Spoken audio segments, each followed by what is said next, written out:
Just this past Wednesday, Chuanzuo said American sailors eat poorly, are paid badly, deploy too long, and are so over-fatigued that mutiny is near inevitable. The jinx came true almost immediately on the 7th Fleet. Their flagship, USS Higgins, DDG-76, caught fire yet again. Seriously. At minimum, the propulsion and power systems are burned into complete paralysis. How embarrassing. The US military so cooperative.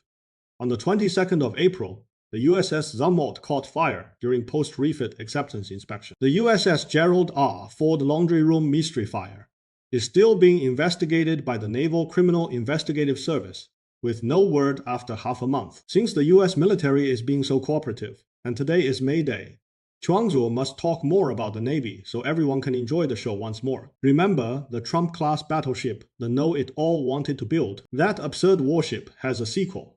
After Navy evaluation, the Trump-class battleship cost has been set at $17 to $20 billion per ship.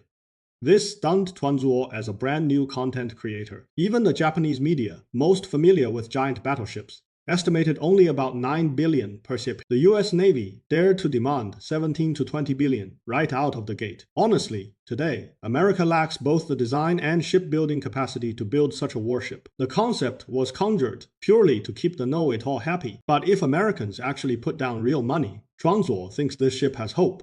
The order could go to the other side of the Pacific, as long as Trump does not randomly tamper with the design. At $20 billion a ship, it is a rare fat deal. Whether Darien Shipyard or Jiangnan Shipyard, either could help President Trump over-deliver. As long as the funds land, everything is negotiable.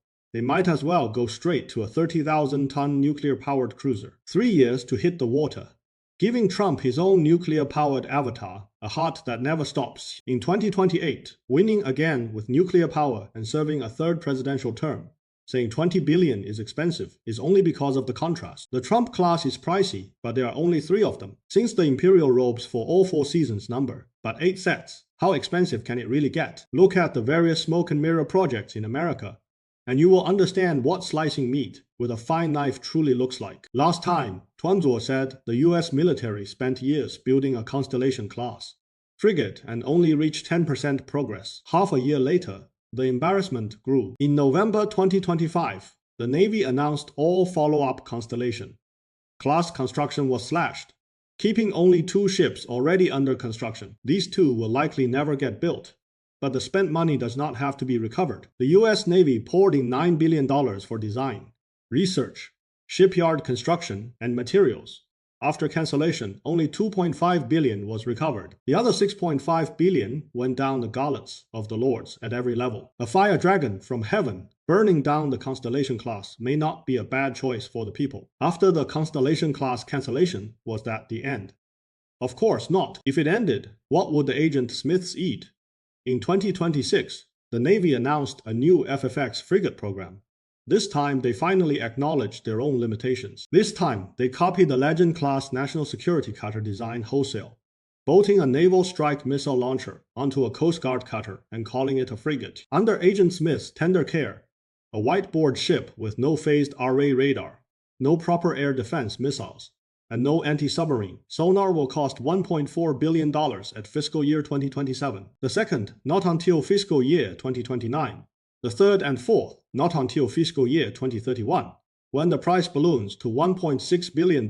If they built this ship in the same numbers as the Oliver Hazard Perry-class frigate, it would build America to death. Money earned up to here. Surely enough. Still no. The Agent Smiths cannot wait until 2031.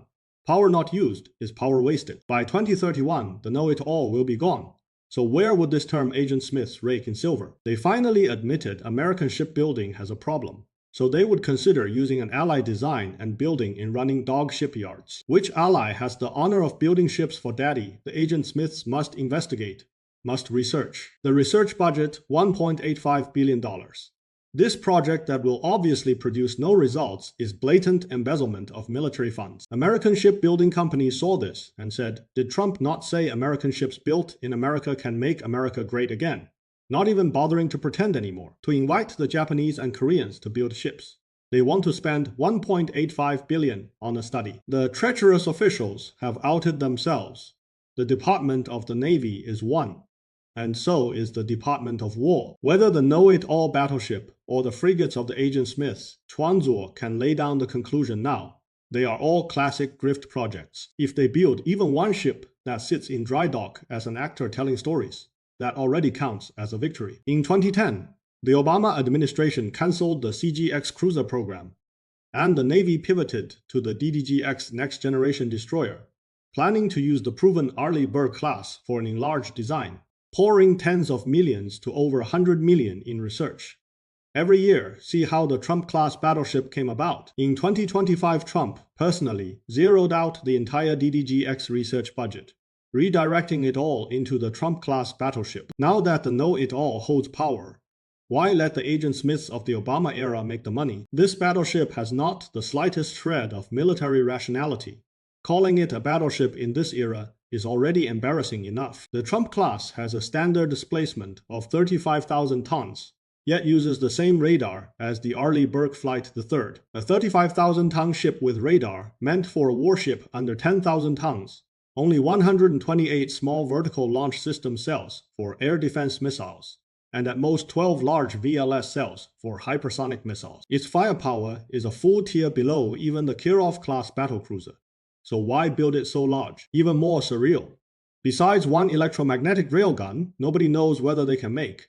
They plan to install two 127mm naval guns with no air defense capability and no precision-guided shells. The only reason is to satisfy the multi-turret cult and make it look like a battleship. These people around Trump dare draw any PPT for money, running a grand scam without fear of throwing out their backs. Speaking of backs, Chuanzuo has been updating frequently, and the lower back is uncomfortable. The Kepufei W14 lumbar support belt has built-in hot compress, graphene fast heating, 3-Her boxybustion, high-frequency massage, wireless design, and NTC smart temperature control. Mother's Day is around the corner. Click the comment section for your coupon and rock-bottom price. This so-called battleship is utterly impossible to build.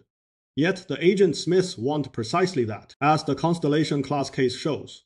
As long as ships cannot be built and designs keep getting revised, silver is easy to waste. By 2028, Trump leaves office, and as long as everyone provided enough campaign funding, the new president utters one line about new brooms not honoring old debts, cancels the program, and the funding need not be returned. Financial freedom. The American military-industrial complex is exactly in this sorry state. Laws guarding against the revolving door are virtually non-existent. The cooling-off period is generally 1 year, at most 2 years, and even that is enforced very loosely.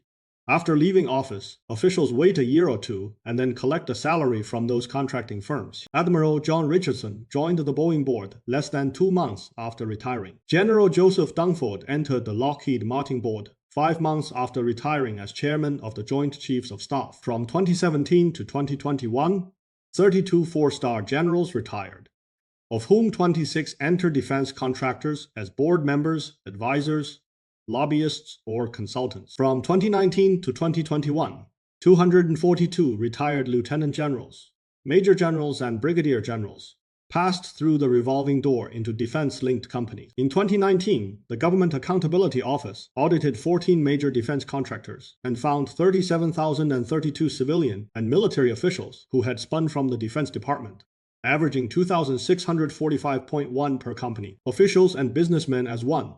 Lordly generals entering mainstream defense firms to sit on boards at least counts as having shame. But newly retired generals have long looked down on the crumbs of old guard arms dealers. Dealing with mainstream defense firms at least guarantees some quality in weapons. The destination has become highly financialized, flooding into venture capital to bet with startups.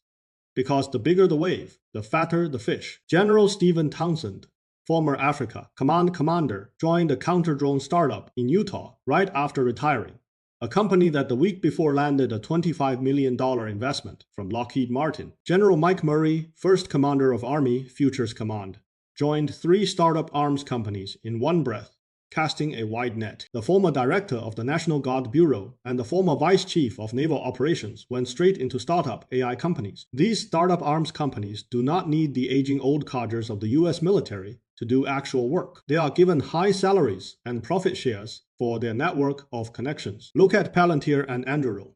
No matter how obscure before, the moment they land a US military contract, their market cap multiplies dozens of times. Retired generals only need to ensure they can bring startups military orders through old contacts in the ranks, sign a valuation adjustment agreement, take a small equity stake, and once the contract arrives and valuation explodes, cash out for dozens of times their wealth. Active duty generals welcome this too, because today helping the old boss make money means the old boss will let them keep making it. One cashes in at Series A, the other at Series B.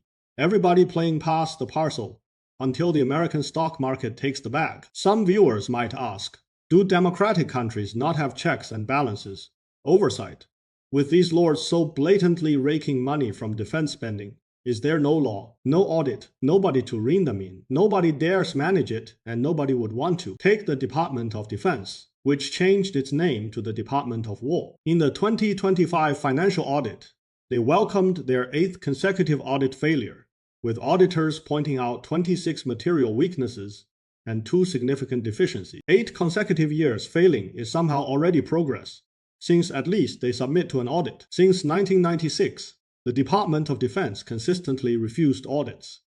After refusing 20 years, 2016 saw a pilot. From the first formal audit in 2017, not once passed. For decades, American military spending never needed scrutiny. Spending $6 million to fly 9 goats to Afghanistan, that is Chinese people making a fuss. Among Pentagon tricks, flying goats is the most transparent. By comparison, from 2016 to 2018, just 2 years, the Department of Defense had $965 million in travel expenses that could not be accounted for. Curbing military corruption has always been difficult because of the military's tremendous particularity. Whether spending delivers value is inherently hard to audit, providing fertile ground for the agent Smiths. A capitalist country military is in the final analysis the enforcer securing profits for the bourgeois ruling bloc. Once the American economy became completely financialized, a company could multiply market cap 100-fold without fighting, just by hyping concepts and drawing PPT. Congress approves the military budget and senior officer appointments. The Department of Defense sets up military bases in congressional districts